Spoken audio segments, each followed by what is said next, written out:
हमारे पास दो किताब है अभी आपके पास, ये वर्ल्ड की मोस्ट सेलिंग बुक है, बेस्ट सेलर। बहुत सारे लोग इससे अवगत होंगे, पहचानते होंगे इन किताबों को।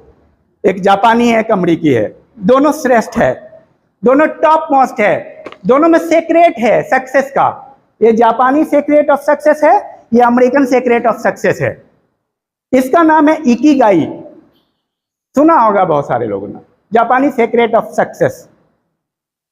ये think and grow rich, Bible of success, इस किताब को पढ़ के लाखों लोग बहुत आगे निकल गए। हम ये आपको बताना चाहेंगे कि इस कॉलेज में हजारों विद्यार्थी आते हैं, लेकिन 1-2% लोग ही कामयाब होते हैं। इसके बावजूद, क्योंकि डॉक्टर राकेश जोशी ने यहाँ पे कहा था कि सिर्फ इस पढ़ाई से, नेपोलियन हिल ने कहा कि सिर्फ कॉलेज और स्कूल की पढ़ाई से कुछ नहीं होने वाला है। मैं इस पढ़ाई को कम नहीं कर रहा हूँ, लेकिन पढ़ाई के अलावा क्या चाहिए कि आप ही में से एक लड़का IAS कर जाता है, PCS करता है। कुछ पॉइंट में आपको, मैं बहुत बड़ा लेक्चर नहीं देने वाला हूँ, इस किताब को अच्छे से समझने के लिए 2-2 घंटे का लेक्चर है, लेकिन मैं सिर्फ 5 मिनट का, मैं चाहता हूं कि इनमें से एक किताब के बारे में आपको बताएं। आप चूज करें, जापानी या अमेरिकन। टाइम बहुत है? नहीं नहीं, बहुत नहीं है। आप क्यों बोर करना चाहते हैं सबको? जापानीज या अमेरिकन? जापानीज, ठीक है। बहुत सारे अमेरिकन बोल रहे हैं, तो मैं जापानीज के बारे में बताता हूँ। देखिए, इतना कम टाइम है, मुझे 5 से 7 मिनट में इस बात को कंक्लूड करना है, तो 2 पॉइंट मैं अमेरिकन ले लूंगा जो आपके लिए बेनिफिशियल है, और 4 पॉइंट मैं इसमें से ले लूंगा। और तो चलिए हम जानते हैं, एक ओकिनावा है जापान में, एक जगह है ओकिनावा। आपको पता है जापानी लोग, WHO वर्ल्ड हेल्थ ऑर्गेनाइजेशन की रिपोर्ट है, रिसर्च है, जापानी लोगों की उम्र दुनिया में सबसे ज्यादा होती है। जापानी लोग सबसे सेटिस्फाइड है, सबसे खुश रहते हैं, सबसे तरक्की पसंद है, अमन पसंद है, पीसफुल लोग हैं, और वो जो चाहते हैं वो करते हैं। ये किताब खास इसलिए है कि उस जगह पे ओकिनावा पे रिसर्च करके इस किताब को लिखी गई, और पाया गया कि ओकिनावा जो जापान में है, वहां के एवरेज लाइफ 100 ईयर्स प्लस है। आमतौर पे जापानियों की एवरेज मेल 84 है और फीमेल 90 है, लेकिन ओकिनावा के 100 प्लस है एवरेज एज हर ओकिनावा के लोग। और उस रिसर्च को किताब के फॉर्म में लाया गया। इस किताब में यह बात कही गई है, अपनी तलाश करो, तुम कौन हो।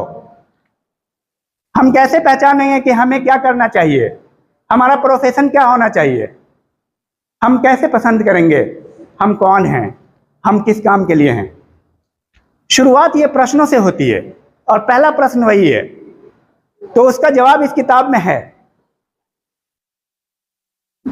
आपका जो पैशन है, आप जिस काम से मोहब्बत करते हैं, लव की जो डोमेन है, रियल लव वही है जिस काम को आप करना पसंद करते हैं। आप किस काम को करना पसंद करते हैं, इसको जापानी लव कहते हैं, ठीक है। और दूसरे पॉइंट में बोलते हैं कि उस काम को आपको करने आता है, इसको बोलते हैं स्किल। वहीं से ये कॉन्सेप्ट आया है। लव और स्किल मिल जाता है तो ये होता है पैशन, ठीक है। पैशन का मतलब नहीं, पसंद तो है IAS करना, लेकिन मन नहीं लग रहा है। IAS करना पसंद है तो रात दिन उसमें लगा दो, फिर ये ना देखो कि कोई बोल रहा है कि भाई क्लास नहीं हो रहा है, टीचर को बंक कर दें। जी नहीं, जिस काम के लिए आए हो, जिस काम में हो, तन मन धन लगा दो। तो पहला पॉइंट है लव, किस काम से आप मोहब्बत करते हैं। दूसरा पॉइंट है वो काम आपको करने आता है, हाँ आपको पढ़ने आता है, पढ़िए। और तीसरा पॉइंट है आप जो काम कर रहे हैं, ये काम आपको जॉब देगा। ऐसा काम करें, जैसे आपको झाड़ू देना पसंद है, लेकिन जॉब ही नहीं मिलेगी उससे। आप खाली बेड ठीक करते रहते हैं घर में, लेकिन उससे जॉब नहीं मिलने वाली। तो काम वो करना है। ये चौथा पॉइंट है कि समाज की वो नीड होनी चाहिए, आवश्यकता। आप जो काम करें वो समाज की आवश्यकता होनी चाहिए। तो ये 4 प्रिंसिपल है, और इस चार प्रिंसिपल पे जापानी किताब में 4 फॉर्म्स हैं: passion, profession, and vocation, and mission. Passion कहते हैं जो हमने अभी बताया, उस काम से जिससे आप मोहब्बत करते हैं और उस काम को आप करते हैं। पैशन का मतलब ये नहीं कि मुझे तो बागबानी बहुत पसंद है लेकिन करते नहीं है, ऐसे लोग ज्यादातर होते हैं। ये पैशन नहीं हो सकता, इसका मतलब वो पैशन नहीं है।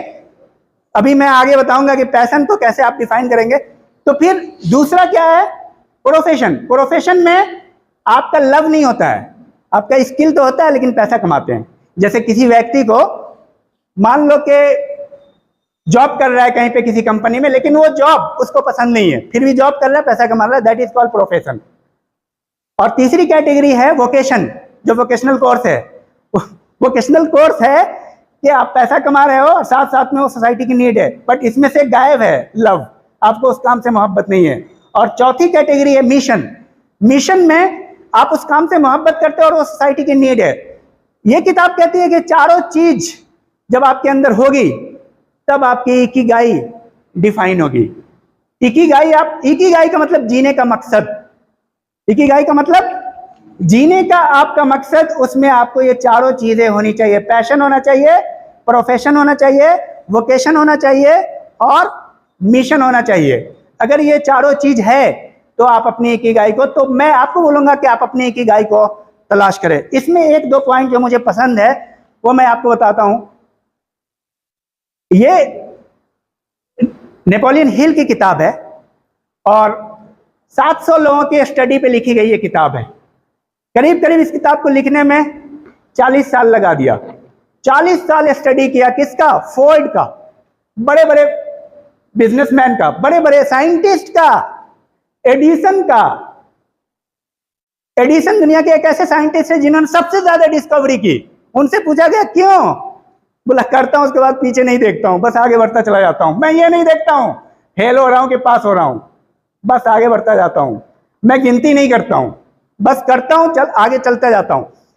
200 से ज्यादा डिस्कवरी की एडिसन, फोर्ड, ब्रिजस्टोन, जो अमेरिका के बड़े बड़े 100 साल पहले, 125 साल पहले ये लोग उस पर स्टडी किया। नेपोलियन हिल एक गरीब बच्चा था, उसने कहा मैं कुछ डिफरेंट करूंगा। तो इसकी खास बात क्या है, इन सारे लोगों में, 700 लोगों में जो बहुत आगे बढ़े दुनिया में, उनके एक चीज कॉमन थी, बिलीव। उनको ये यकीन था कि मैं ये करूंगा।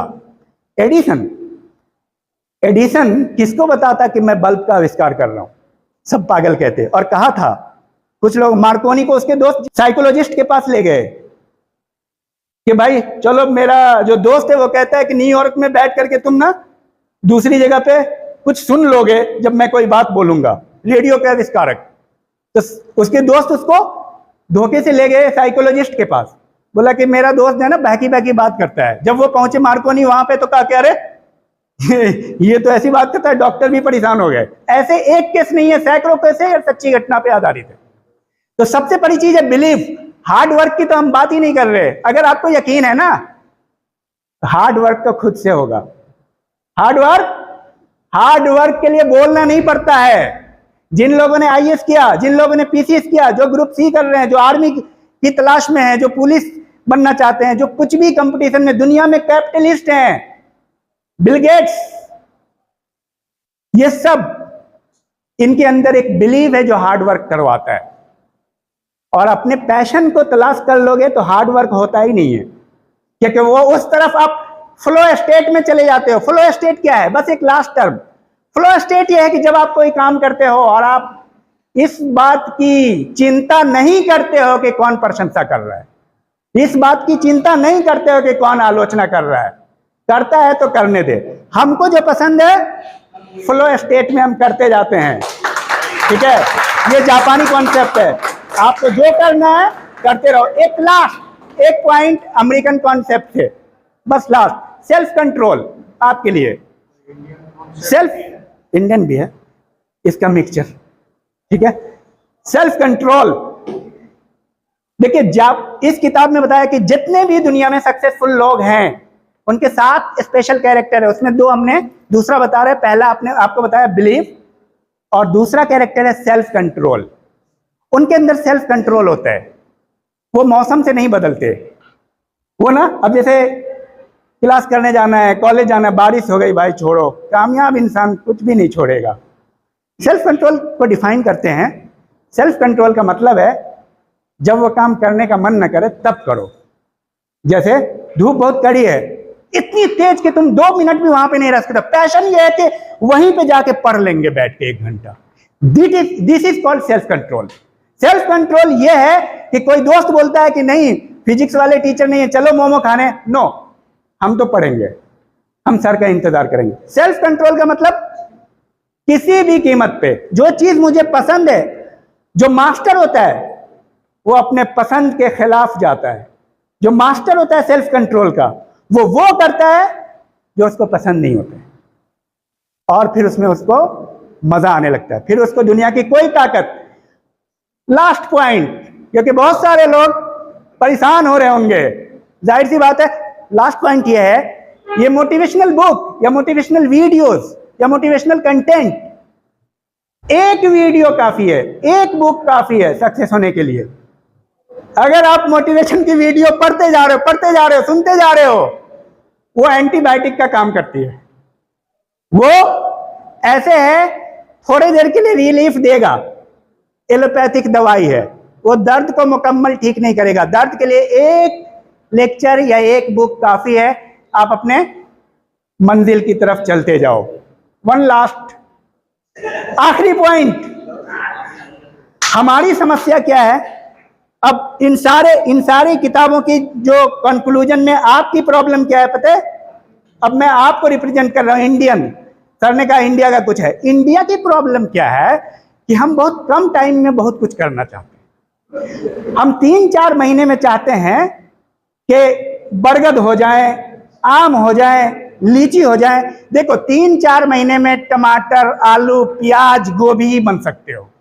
तो तुम तय कर लो तुम्हें क्या करना है, आम का पेड़ बनना है या बरगद बनना है। Thank you, all the best.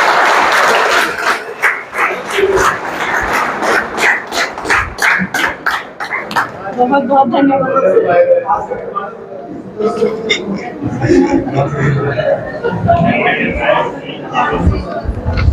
Sir ने बहुत ही अच्छी इंफॉर्मेशन आपके साथ